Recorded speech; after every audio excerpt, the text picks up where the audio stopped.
Friday, Monday, not. I woke up to take Tipsy to the groomer, hence being in sweats, and like I was supposed to take her first thing. Anyways, I get to my car and some homeless people have completely trashed it, like scratched the screen, torn my car completely apart, ripped out the wiring, everything. So I've been dealing with the cops, insurance, tow trucks, body shops all morning. My mom just called me. I had a good cry, which I'm happy about. I did not think I was gonna cry. I was handling it really well. And then as soon as my mom called me, waterworks completely. So happy about that. I'm really sad about my car, which is like, it's just a car, but I love my car. It's the best. I've never had a problem with my car. Knock on wood, which is exactly what I said on Friday. Like, I've never had to change the brakes. Never, not one thing has ever gone bad with my car. Just my battery was shit. It's like 2016. So anyway, I've had like a really shitty year. This is probably the worst year of my life, which is crazy. I'm not too sure what I did to deserve this, because I only try for the best and help people and don't wish ill upon anyone. So anyways, I'll show you my car. So preface, my car was clean, like other than obviously the sand, but they tore everything out of all my consoles, ripped up the wiring, took out my mirror, bent and tried to steal my visors. It smells like weed in here. I had bathing suits in the back. They threw those around everywhere. They didn't even take the change, like just take the change. So yeah, my car is inoperable. Second time this year, like I went to Mexico and was robbed there. I don't even have my BCAA card because my wallet was stolen in Mexico, along with a lot of things. My Mexico trip cost me like $7,000 or more. So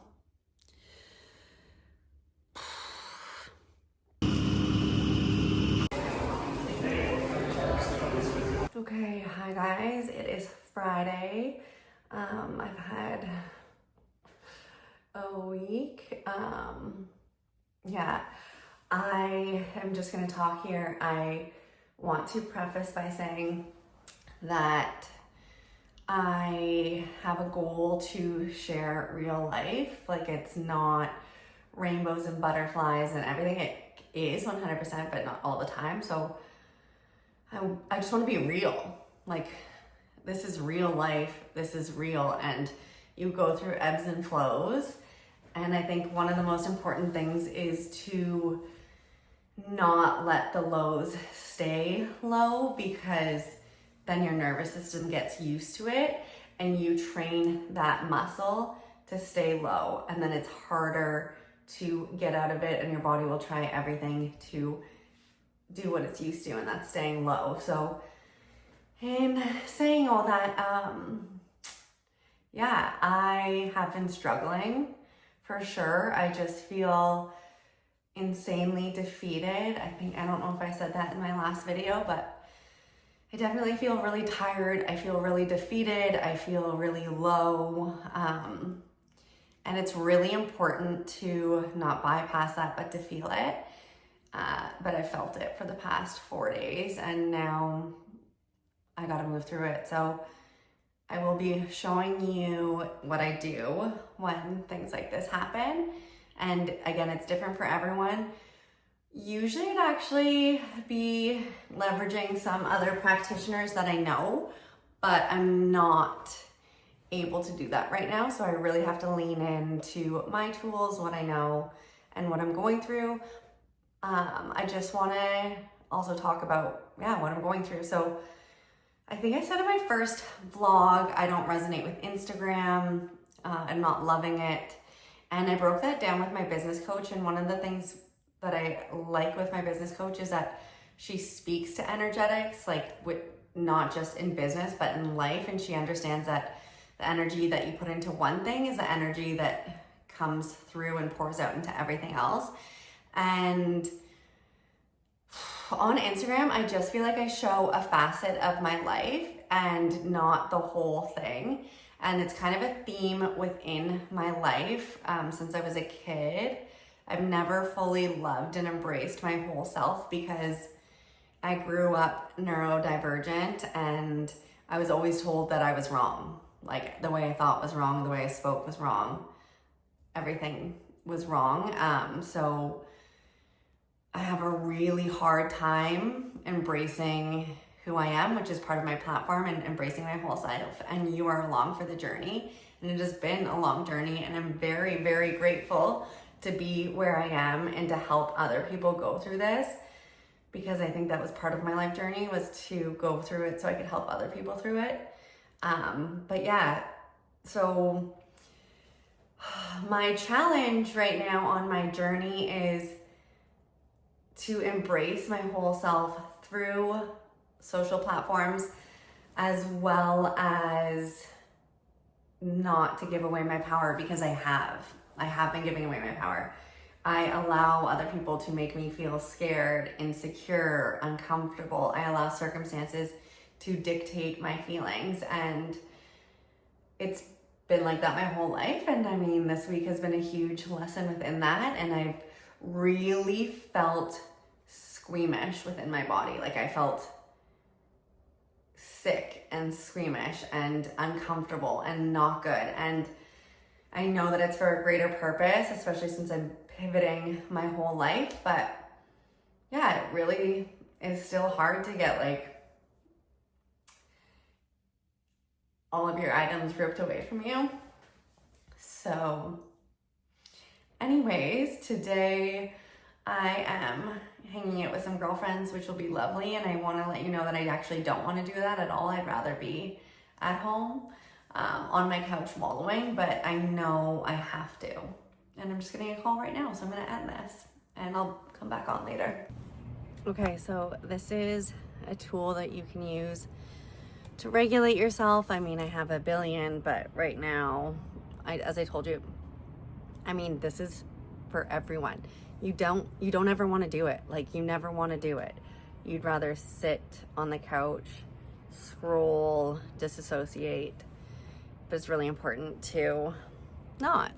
So this, you're going to create, I learned this from the holistic psychologist, like a butterfly with your thumbs. And you just breathe and pat, and you can do it for like 30 seconds to a minute or more. But essentially you like create a heartbeat. I usually close my eyes and just breathe until I feel better. So yeah, this is one way you can help yourself feel better.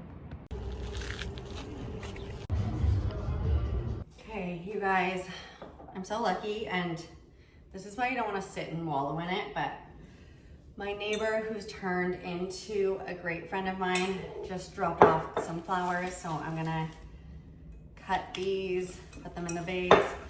But my also amazing friend, Lauren, that I told you guys about, her and her work team at Goods dropped me off this bouquet earlier, along with this 1111 mushrooms, which is a mushroom multivitamin that I had in our collab hot chocolate.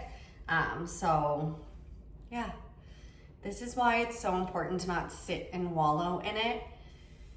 The quicker you make changes, the quicker things turn around for you.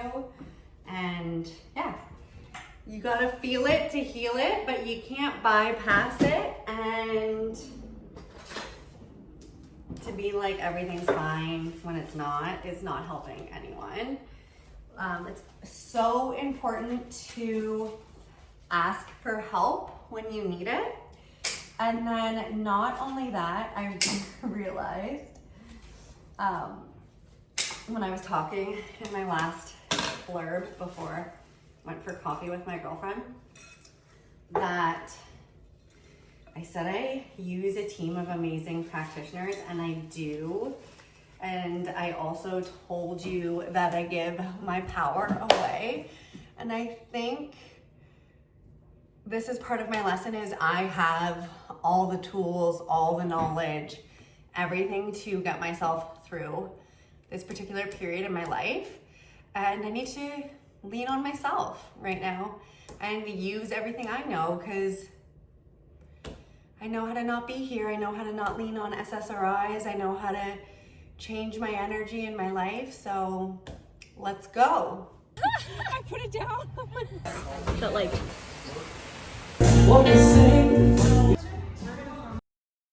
So I have a giant cup of dandelion and licorice root tea. Then we have a heating pad on my castor oil pack. And we're going to crush some TV and editing. Happy Sunday reset, you guys. I have some beef tallow on my face. I just had a shower. And then I put that castor oil mix that I talked about in the last vlog. So we're just going to start by waking up the lymph node, and I'm going to recap my week with you. So this week was what it was.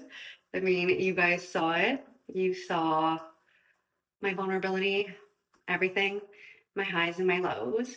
And I think I said in vlog 1 that when you go through a liver detox, you are releasing, and the liver holds so much experience, connection, emotion, programming, everything, your fascia. There's like a layer outside of your liver connected to your fascia, which your fascia stores memory from everything. So releasing the toxins of your liver releases a lot, and emotion sometimes is a part of that. And I've definitely felt emotional, and also where I am in my cycle. I'm bound to be emotional. I'm normally not this emotional. At least I'm not irritated. I'm more emotional than irritated. But yeah, I've been releasing, but I do think that this week has been really important for me, not only to pulse check where I am in life, but also for lessons. I feel like a lot of the stuff that's come up in this past year is to remind me where I'm not free, where I haven't moved through, and I've been feeling extremely insecure, especially this past month. So I'm assuming we're releasing that with my liver, I'm hoping, and just not allowing people and circumstances to dictate my emotions and my well-being. Your logical mind deals with emotions, whereas your heart deals with feelings. And our logical mind can create these situations and emotions that make you feel, act, and be a certain way. And yeah, it's really important to either lean into it if you like it, or to retrain your neuroplasticity. And as I was saying, I'm not loving where my neuroplasticity is right now. So we are changing that. About the beginning of last year, I, with one of my business partners, did a 66-day challenge where every day we meditated. And it was so good and life-changing. And I found so much peace, because we are not really what's happening on the outside reality. Like, we're more than that. So I don't know how to like describe that to you guys, but I've been now just doing more breath work and meditation. So I'm getting back into that. And within breath work, you are able to release emotions, thoughts, and feelings that are sitting within your body. And then through meditation, you're able to reprogram your brain and your thought pattern. So I'm back in it. I thought, because when we finished the 66-day challenge, I continued on with it until honestly probably like this year. And I thought, you know, I'm solid, I'm unshakable, because I had spent so much time doing it, and it's not the case. So anyways, I'm back in it and I'm feeling a lot better. I also think the shine mushrooms are helping. And just within that, I actually stopped taking the psilocybin this week. I was just taking the functional mushrooms, because psychedelics as well as alcohol amplify whatever you're going through. So if you're not in a good space, like, and you take a mushroom, it will amplify it for you to get through it. But if you're not in a state where you can get through it, then it makes anxiety, anxiousness, like you feel really awful. So it's important to know when and where. So right now we're on the functionals and we're meditating. And then when I feel like my neuroplasticity and my brain waves are where I want them to be, I will start reincorporating the psilocybin. But here we are. I think another really important lesson for me this week has been how amazing my community is and how amazing a group of friends I've had that have been helping me, checking in on me, gifting me things. It's really, really, really been special. And I'm very grateful to have this group of people in my life right now, who make me feel safe, secure, supported, and loved. And although I'm going through like a shakeup, it has really helped me see where I'm not free, where I need to evolve, and who matter. And so I'm so grateful. And yeah, the next vlog we're going to talk about, I am like heavy on the inflammation right now because of where I am in my cycle, like I said. So next week I'm going to be focusing more on my diet and what I do to combat the time of my cycle and month. And we'll get a little bit more into that and hormones. But yeah, I'm really happy. Like, I'm posting, I'm vulnerable, I'm sharing things with you guys, but this is not only really, it's not really for you, it's for me. There's things that I see that I recorded like 2 years ago that are a good reminder for me now. And I want to see that growth. I want to see where I was, where I've evolved, where I've grown, everything. So thank you for watching and sticking it out with me. I hope you guys have an amazing week, and I will see you next week.